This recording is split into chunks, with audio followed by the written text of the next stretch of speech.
আজকে ইরানের কনফ্লিক্ট আস্তে আস্তে তারা মনে করছে যে এই কনফ্লিক্টে ইরানের যে নিউক্লিয়ার ওয়েপন ক্যাপাবিলিটি এটা যে ধ্বংস করতে পারে আর খামেনিকে ধ্বংস করতে পারে, তাহলে হয়তো ইরান তাদের এই নিউক্লিয়ার প্রজেক্ট থেকে সরে আসতে পারে। ফার্স্ট ওয়েভ যখন ইরানের উপরে আক্রমণ করে তখন ইরানের আকাশটা পুরাটাই ছিল ইসরায়েলের দখলে। এখানে ইরান কোনো ধরনের পাল্টা আক্রমণ করতে পারে নাই, যেখানে আপনার সাকসেসফুলি ইসরায়েল থেকে তাদের এয়ারক্রাফটগুলো গিয়ে সাকসেসফুলি বিভিন্ন টার্গেটে তারা ধ্বংস করেছে। যে যুদ্ধটা আমি একটু ভিন্নভাবে দেখতে চাই। আপনার যে কোশ্চেন তার উত্তর দেবার আগে আমি একটু ইতিহাস বলতে চাই যে আজকে মুসলিম বিশ্ব কেন দুই ভাগ হয়ে গেছে। শিয়া সুন্নির এখানে একটা বড় প্রভাব আমি লক্ষ্য করি। আমি যেটা দেখতে পাই, যদি ইতিহাস পর্যালোচনা করি, ইসরায়েল রাষ্ট্র যখন জন্ম হয়, জন্মের পরে আরব ইসরায়েল কতগুলো যুদ্ধ হয়ে যায়, কমপক্ষে 3 থেকে 4টি যুদ্ধ, তারা ইয়াম কাপুর যুদ্ধ সহ অনেকগুলো যুদ্ধ তারা সংগঠিত হয় আরব ইসরায়েলের সে যুদ্ধ। প্রতিটি যুদ্ধেই কোনো মীমাংসা হয় নাই, কোনো ধরনের সলিউশন ছাড়াই শেষ হয়েছে সবগুলো যুদ্ধ। ওই সময় ইরান কিন্তু আপনার কোনো যুদ্ধে পার্টিসিপেট করে নাই, বরং Iran was the second country who recognized Israel in those days after Turkey. তো ইরানের সঙ্গে ইসরায়েল ওই সময় একটা সম্পর্ক ছিল, যার ফলে ইরান তখন কখনোই পার্টিসিপেট করে না এই আরব ইসরায়েল যুদ্ধে।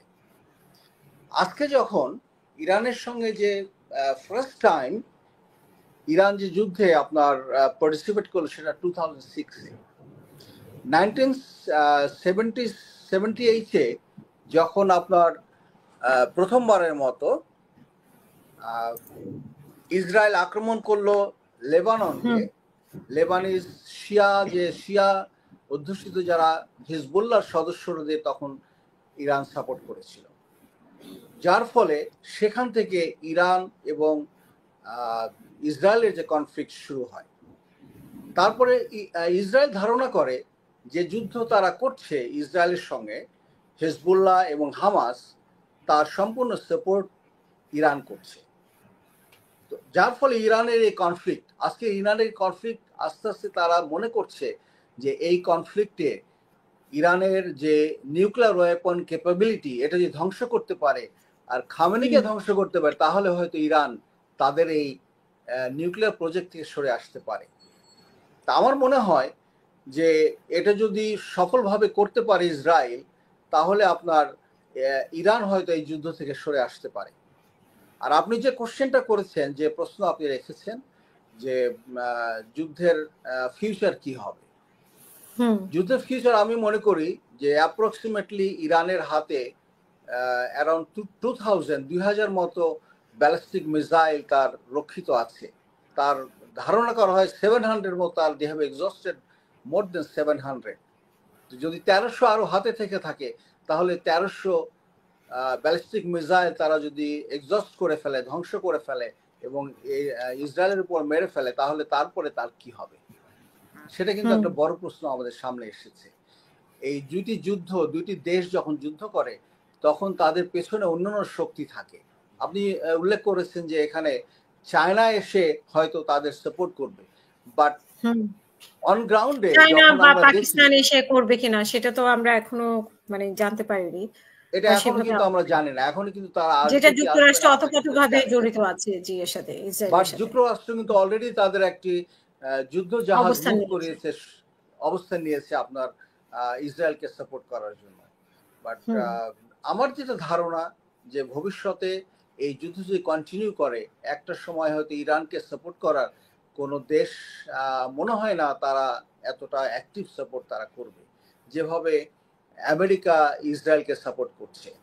মনে হয় পাকিস্তান যেহেতু এই যুদ্ধকে ইরানকে সাপোর্ট করেছে, আমার মনে হয় পাকিস্তান একটা নিউক্লিয়ার ওয়েপন আছে পাকিস্তানের, তারা যে কোনো যুদ্ধের মোড় ঘুরিয়ে দিতে পারে একটা নিউক্লিয়ার ওয়েপন, যার ফলে আমার মনে হয় যে এই পাকিস্তানকে নিবৃত করার জন্য হয়তো তারা কোনো প্রেশার ক্রিয়েট করতে পারে যে Pakistan, so that Pakistan comes out of this support towards তার ইরান। এটা একটা হয়তো তার উপরে কোনো প্রেশার, ইকোনমিক কোনো প্রেশার ক্রিয়েট করা হতে পারে, যেখান থেকে পাকিস্তান তার সাপোর্ট উইথড্র করতে পারবে। আর নেতানিয়াহু যে খামেনিকে হত্যার ব্যাপারে একটা মানে মত প্রকাশ করেছেন টেলিভিশনে, ডাইরেক্ট নাম না বললেও উনি বলেছেন সর্বোচ্চ নেতা। এটা কি আসলে করা সম্ভব কিনা যে নেতানিয়াহুকে এটা কখনই করা সম্ভব? আপনি নিশ্চয়ই জানেন যে Israel air parity, air superiority তারা এনজয় করছে সবসময়। ইরানের আকাশও কিন্তু ইসরায়েলের অলমোস্ট দখলে। আমি দেখেছি যখন যুদ্ধ ফার্স্ট ওয়েভ যখন ইরানের উপরে আক্রমণ করে, তখন ইরানের আকাশটা পুরাটাই ছিল ইসরায়েলের দখলে। এখানে ইরান কোনো ধরনের পাল্টা আক্রমণ করতে পারে নাই, যেখানে আপনার সাকসেসফুলি ইসরায়েল থেকে তাদের এয়ারক্রাফটগুলো গিয়ে সাকসেসফুলি বিভিন্ন টার্গেটে তারা ধ্বংস করেছে।